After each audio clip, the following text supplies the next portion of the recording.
दोस्तों, आजकल गेहूं की फसल में दो बड़ी प्रॉब्लम्स आ रही हैं। कुछ बालियों में दाना नहीं भर रहा है, अगर भर रहा है तो थोड़ा भर रहा है, आस्ता आस्ता भर रहा है। कहीं पर किसी खेत में दाने जो है ना छोटे हैं और कहीं पर आधे ही भरे हैं। मन में एक संशय है कि पैदावार का क्या होगा, कहीं दाने छोटे तो नहीं रह जाएंगे। दूसरी प्रॉब्लम एफिड, तेला बोलते हैं जिसको, इसका अटैक खेतों में आ चुका है, काफी नुकसान कर सकता है।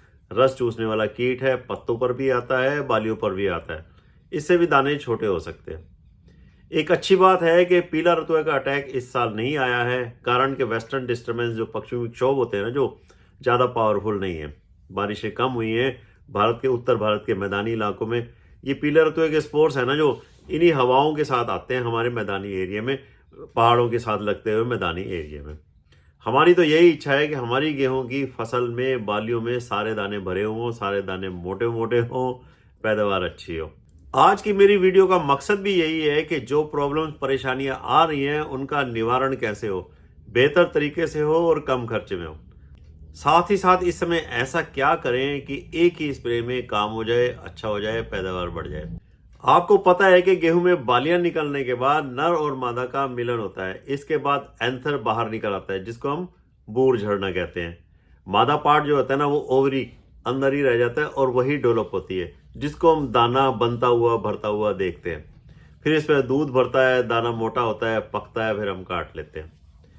इस साल रात का तापमान तो ज्यादा नहीं था, पाला कम पड़ा है, लेकिन दिन में कोहरा धुंध ज्यादा था, कोल्ड डे कंडीशन ज्यादा दिन रही, जिसके कारण गेहूं में जो है नर पार्ट था ना, जो वो थोड़ा सा नपुंसक हो गया, स्टराइल हो गया। ठीक है जी। जो पौधे कमजोर थे वहां पर बालियों में कहीं कहीं पर नर मादा का मिलन नहीं हुआ, क्योंकि ठंड के कारण। ठीक है जी, तापमान थोड़ा नीचे था। फर्टिलाइजेशन के लिए टेम्परेचर जो है ना 25 डिग्री तक होना जरूरी है, तो टेम्परेचर थोड़ा कम था। अच्छा, गेहूं की फसल में दिन में ठंड के कारण स्ट्रेस में थी, दबाव में थी, फर्टिलाइजेशन के लिए तापमान उचित नहीं था, तो इसलिए कहीं कहीं पर दाना जो है ना वो खाली रह गया। मौसम से तो देखो कोई लड़ नहीं सकता। आपने देखा होगा कि जो पौधे ज्यादा स्वस्थ थे, जिस खेत में आपने ज्यादा पोषक तत्व दिए हुए थे, नाइट्रोजन और डीएपी के अलावा जैसे सल्फर दिया हुआ था, पोटाश दिया हुआ था, जिंक, मैंगनीज, माइक्रोन्यूट्रिएंट्स के स्प्रे किए हुए थे, वहां पर यह प्रॉब्लम कम आई है। तभी तो मैं कहता हूं कि मेरा वो जो पेट फार्मूला है ना, जो 5 तत्वों वाला, उसको आप स्प्रे जरूर किया करो। अच्छा, अभी भी कुछ किया जा सकता है क्या? हाँ जी, कुछ थोड़ा बहुत किया जा सकता है। जहां पर दाना बनने की प्रक्रिया स्लो है, दाने अभी छोटे हैं, धीमे हैं, वहां पर कुछ तेजी लाई जा सकती है, कुछ किया जा सकता है, कुछ फायदा मिल सकता है। जरूर डिस्कस करेंगे, बात करेंगे। दूसरी प्रॉब्लम जो आई हुई है वो है तेला, एफिड्स बोलते हैं जिसको। ये आपको पत्तों के ऊपर, बाली के ऊपर काफी सारी मात्रा में दिखाई देंगे। शुरू में हरे होते हैं, बाद में काले हो जाते हैं, बड़े होने के बाद बहुत ज्यादा संख्या में होते हैं। रस चूसने के कारण गेहूं की फसल का दानों का साइज छोटा हो जाता है, पैदावार में कमी आती है। 10-15% पैदावार कम हो सकती है अगर ध्यान नहीं जाए। अच्छा, पत्तों के ऊपर भी होते हैं। पत्तों के ऊपर ना ये काला काला सा कुछ रास्ता छोड़ते हैं, हरापन ढक जाता है, तो फोटोसिंथेसिस कम होनी शुरू हो जाती है, भोजन कम बनना शुरू हो जाता है। मेनली झंडा पत्ता से ज्यादा 43% भोजन तो देखो जी झंडे पत्ते से ही बनता है। बाद में बालियां मोटी होती, 22% बालियों के हरेपन से होता है। कंट्रोल करना बड़ा आसान है, सस्ता है। चलो केमिकल कंट्रोल बताता हूं आपको कि मैं क्या कर रहा हूं और आप भी क्या कर सकते हो। एक दवा आती है थायोमिथोक्सेम, एक्टारा के नाम से मशहूर है। दानेदार आती है 25% वाली, वो 100 ग्राम ले लो। आजकल लिक्विड भी आ रही है, वो 30% आती है, वो भी 100 ml प्रति एकड़ ले लो। ठीक है जी। अच्छा, एक और प्रोडक्ट आप कर सकते हो, ये नहीं है तो इमिडा क्लोप्रिड 17.8% वाला, वो 100 ml करनी है। एक और इमिडा आता है दानेदार, 70% WG होता है, वेटेबल ग्रैनुल्स बोलते हैं जिसको, वो 25 से 30 ग्राम प्रति एकड़ करनी होती है। वैसे ये दानेदार वाली जो है ना ज्यादा बेहतर है।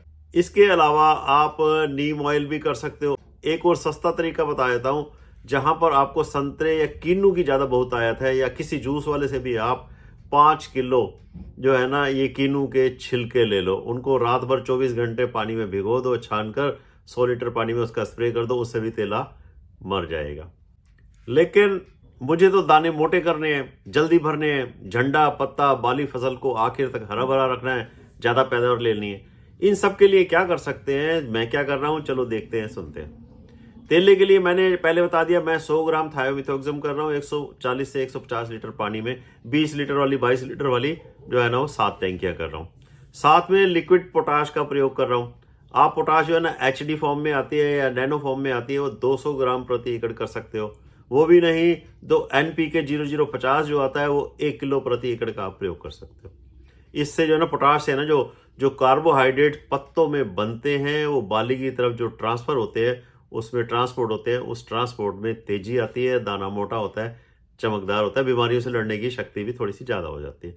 इस समय पोटाश देने का स्प्रे के रूप में बहुत ज़्यादा महत्व होता है। इस साल पीला रतुआ नहीं आया है, अभी पानी भी देना है हमने, ह्यूमिडिटी बढ़ेगी, मार्च के शुरू में कुछ शायद बादल भी हैं, तो मैं एक फंजीसाइड 2 केमिकल्स वाला मिलाकर स्प्रे कर रहा हूँ। फंजीसाइड है अजोक्सिस्ट्रोबिन, जिसके अंदर 11% है, और टेबुकोनाजोल 18% है, कस्टोडिया के नाम से मशहूर है। इस फंजीसाइड का रेट इस साल काफ़ी कम हो गया है, तो मैं ये यूज़ कर रहा हूँ। इसकी डोज धान में जो है ना वो 250 ml है, गेहूं में आप 200 ml प्रति लीटर भी कर सकते हो। ठीक है जी। मार्च में थोड़ा सा तापमान बढ़ने का अंदेशा भी है। इस समय फंजीसाइड साथ में मिलाकर स्प्रे करने से फसल में गर्मी से होने वाले तनाव को कम करने में मदद मिलेगी। बालियों को, झंडे पत्ते को किसी भी फफूंद वाले अटैक से बचाएगा, हरा भरा रखेगा, दाने ज़्यादा मोटे होंगे, भरपूर पैदावार की नींव रखी जाएगी। गर्मी का अंदेशा है तो आप NPK 0050 की अपेक्षा NPK 13045 का भी प्रयोग कर सकते हैं। पंजाब एग्रीकल्चर यूनिवर्सिटी की रिकमेंडेशन है। तापमान ज़्यादा हो तो आपने 13045 का स्प्रे करना है। अच्छा, अगर आपने अभी तक जिंक का प्रयोग बिल्कुल नहीं किया है तो आप इस समय भी 50 ग्राम चिलेटेड जिंक, सिर्फ चिलेटेड जिंक साथ में मिलाकर कर सकते हो। घोल अलग अलग बनाना है। फसल को, झंडा पत्ता को हरा रखने में मदद मिलेगी। आपको मेरी ये वीडियो पसंद आई हो, इसको लाइक कर दो, शेयर कर दो, सब्सक्राइब कर दो। अंत तक देखने के लिए धन्यवाद।